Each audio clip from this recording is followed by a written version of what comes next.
Salut les Beauty Books, c'est Marie et bienvenue sur ma chaîne.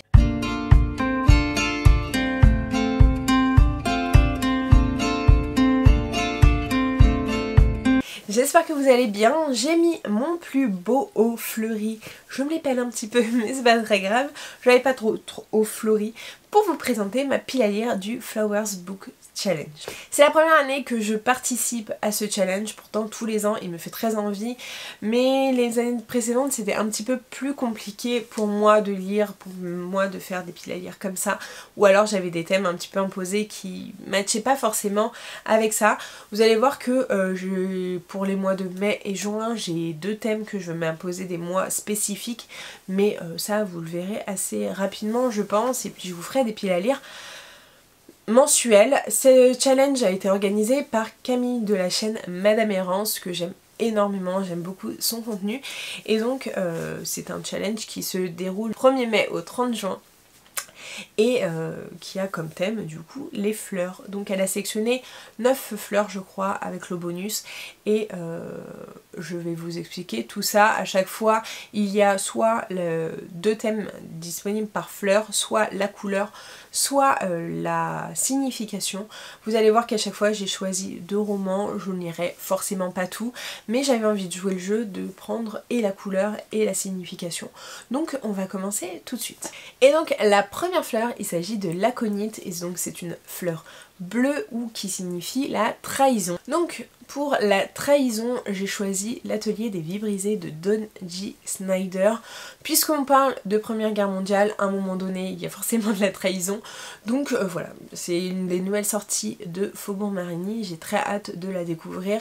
Et voilà, on va parler des gueules cassées et des masques en étain qui ont été mis sur les gueules cassées suite à la Première Guerre mondiale, donc je suis très hypée pour lire ce roman.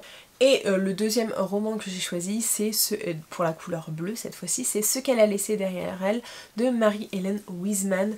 Je me souviens plus du tout du résumé cette fois-ci, mais Marie-Hélène Wiseman c'est une autrice aussi de Faubourg Marigny qui écrit pas mal de romans, enfin qui écrit des romans historiques qui font souvent le buzz et qui font beaucoup d'amoureux, hein. Et c'est mon premier de cette autrice là. Vous allez voir que c'est pas le seul que j'ai mis dans cette pile à lire, mais j'ai très hâte de découvrir. Je me demande si on parle pas un peu d'asile psychiatrique, de femmes qui ont pas été très bien perçues, qui ont été un peu jugées un peu trop facilement. Bref, je crois que c'est un peu ça, mais je voudrais pas mettre ma main à couper. Nous avons ensuite la fleur camélia, donc il faut choisir un roman rouge ou un livre qui parle de fidélité, que ce soit de fidélité parce que c'est un tome d'une saga, parce que c'est un genre littéraire qu'on aime, parce que c'est un auteur qu'on aime. Pour une suite de saga, enfin moi j'ai choisi la suite de saga et j'ai mis Les mystères de la main rouge de Henri Leeuwenbruck, qui est la suite du Loup des Cordeliers, qui est un thriller historique pendant la Révolution française. Et autant Les Loups des Cordeliers, j'avais trouvé beaucoup de longueur sur tout le roman, mais la fin m'avait vraiment hypée pour continuer cette saga. On suit un journaliste qui va enquêter sur des agressions, des meurtres qui se passent pendant la Révolution française. Et voilà, j'ai plutôt bien aimé quand même. Je pense que ce top 2 va être un peu décisif sur est-ce que je continue la saga ou pas. Et pour le côté rouge, j'ai choisi une suite de saga également, qui est Le manuscrit de Birkenau de J.R. Dos Santos. Donc c'est la fin de la duologie qui se passe à Auschwitz. Je mets beaucoup d'espoir dans ce roman puisque j'avais été un petit peu déçue du magicien d'Auschwitz, puisque le résumé était un peu trop spoilant et parlait des 3/4 du roman en fait. Et ce que je pensais être vraiment un atout et être la vie à Auschwitz, en fait ça a été qu'un tiers du roman, et donc je suis hypée parce que je pense que là on va vraiment être sur le quotidien et sur l'intrigue dans Birkenau et donc dans Auschwitz. Nous avons ensuite L'Azalée avec soit un roman rose, soit un roman qui parle d'un amour pur, et donc cette fois-ci je vais mettre, donc pour l'amour pur j'ai choisi La guerre entre les deux reines, qui est le tome 4 et la nouvelle sortie de chez Saxus, donc le tome 4 du sang et de la cendre de Jennifer Lermont Trout.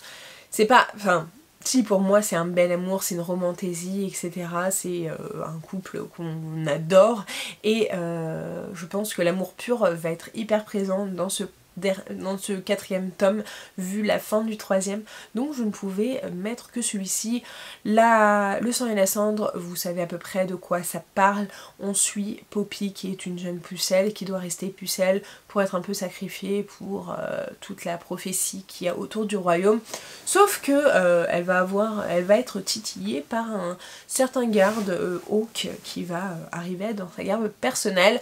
À côté, elle a toujours été, on lui a toujours appris à se battre, à se défendre, etc.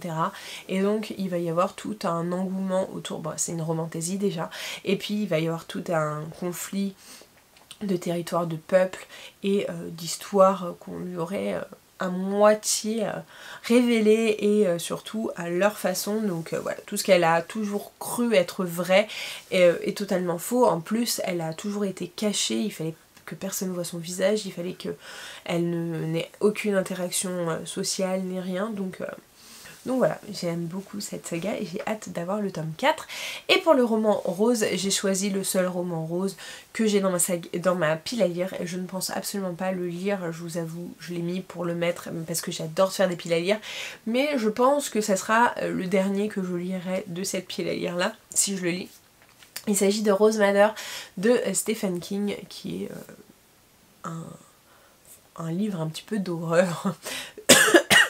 Donc je pense pas que le livre d'horreur soit bien présent pour ce mois de mai ou ce mois de juin, pour ce printemps en tout cas. Nous avons ensuite un œillet de la couleur verte qui symbolise la Saint-Patrick. Et donc là il fallait lire aussi un roman, donc soit vert, soit de good vibes, pleine de joie, plein d'entrain, qui nous fait rire, qui nous fait du bien. Et donc pour cela moi j'ai choisi le 7e tome de la saga des 7 sœurs, donc la sœur disparue de Lucinda Riley. Alors c'est pas un roman qui fait forcément rire, qui fait forcément good vibes ni rien, mais moi c'est une saga que j'aime beaucoup, un peu doudou, à moitié contemporaine, à moitié historique, avec des flashbacks, avec des doubles temporalités, et j'aime beaucoup. C'est un roman que je lis également en audio et franchement je suis trop fan de cette saga et ça me permettra en plus d'avancer ma saga et de n'avoir plus qu'un tome après à lire et de pouvoir enfin la terminer puisque ça fait un moment que je la traîne. Et pour le roman vert, j'ai choisi Un palais de cendres et de ruines de Sarah J. Maas, qui est le tome 3 d'un palais d'épines un palais d'épines et de roses. Donc Akottar, le fameux Akottar qui est à la base une réécriture de La Belle et la Bête et qui va beaucoup plus changer. Alors j'ai vu que ce 3e tome était encore classé en young adulte. J'ai failli, à la base je voulais abandonner cette saga, mais c'est vrai que Crescent City m'a redonné l'élan et l'engouement de Sarah J. Maas, donc j'ai hâte de pouvoir découvrir ce roman, ce 3e tome, voir si il me relance dans la hype de Akottar, parce que Akottar, si vous avez vu mes unpopular opinions, j'ai trouvé ça sympa, j'aimais bien, mais sans plus ça valait pas pour moi la hype que ça a eu.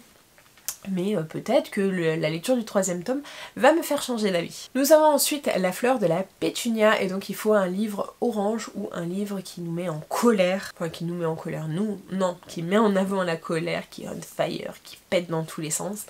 Et pour cette partie de catégorie, j'ai choisi Gold de Raven Kennedy, puisque au vu de la fin du tome 4, franchement, la colère est présente. On ne peut pas dire que la colère n'est pas présente, donc j'ai hâte de lire le tome 5, de continuer cette saga pour relâcher un peu la pression. Le tome 4 avait été en demi-teinte avec moi, j'espère que le tome 5 va être meilleur, mais ouais, je suis impatiente d'avoir la suite. Et pour le roman de couleur orange, j'ai choisi le 1er tome de Codex Alera de Jim Butcher qui est Les Furies de Calderon. Là nous sommes dans une fantasy classico-classique avec des Pokémon à Rome, je crois. Je crois que c'était la signification et l'explication qui était un peu plus le plus rationnel et qui a été le plus donné. Donc j'aime j'aime plutôt bien et je garde ça. Mais c'est une saga qui me fait très envie, que j'ai depuis un moment dans ma pile à lire et que j'ai très hâte de pouvoir découvrir. Pardon, il y a 8 fleurs et non 9. Voilà. La fleur suivante est le bouton d'or, donc il faut choisir un roman jaune ou un livre qui parle de, enfin qui est un livre jeunesse, qui parle de croissance, d'évolution, etc. Donc pour cette partie-là, j'ai choisi Le Puits de l'Ascension de Brandon Sanderson, qui est le tome 2 de la saga de Mistborn, donc Fils des Brumes. Et dans cette histoire, on va suivre justement l'évolution de Vin, qui est une Mistborn justement, et en fait dans le premier tome déjà on voyait toute sa capacité à apprendre ses nouveaux pouvoirs, etc. Et je pense que dans le tome 2 elle va continuer à vraiment grandir, à vraiment apprendre à grandir et à évoluer et à ce que ses pouvoirs évoluent. Donc je me suis dit que ça rentrait bien là-dedans. Et donc pour ça j'ai choisi Nous reviendrons à La Havane de Chanel Clinton, qui est un roman de chez Charleston qui parle un peu de Cuba, de personnes qui reviennent à Cuba suite je pense à un exil qu'ils ont eu suite à des guerres je pense en interne, enfin à Cuba en tout cas, et peut-être les régimes politiques, etc. Et du coup j'ai hâte de pouvoir le lire. J'avais acheté ça au Nose à côté de mon boulot et donc il me tente beaucoup. J'ai hâte de découvrir un peu ce que ça vaut. Et donc la dernière fleur obligatoire avant le bonus, il s'agit de l'Iris, et donc là il faut choisir un roman violet ou un roman qui parle de diversité, qui a un message important. Et j'avoue que sur ce côté-là j'ai eu un peu de mal à trouver, parce que je vous avoue que je lis pas assez de romans sur la diversité. Je pense que La Havane ça aurait pu fonctionner et encore je suis pas très sûre, mais j'ai choisi Un cœur si loyal et funeste, non, Un cœur si funeste et loyal, bref, le tome 2 de A Curse Dark and Lonely, donc Un sort si noir et éternel de Brigitte Kemmerer.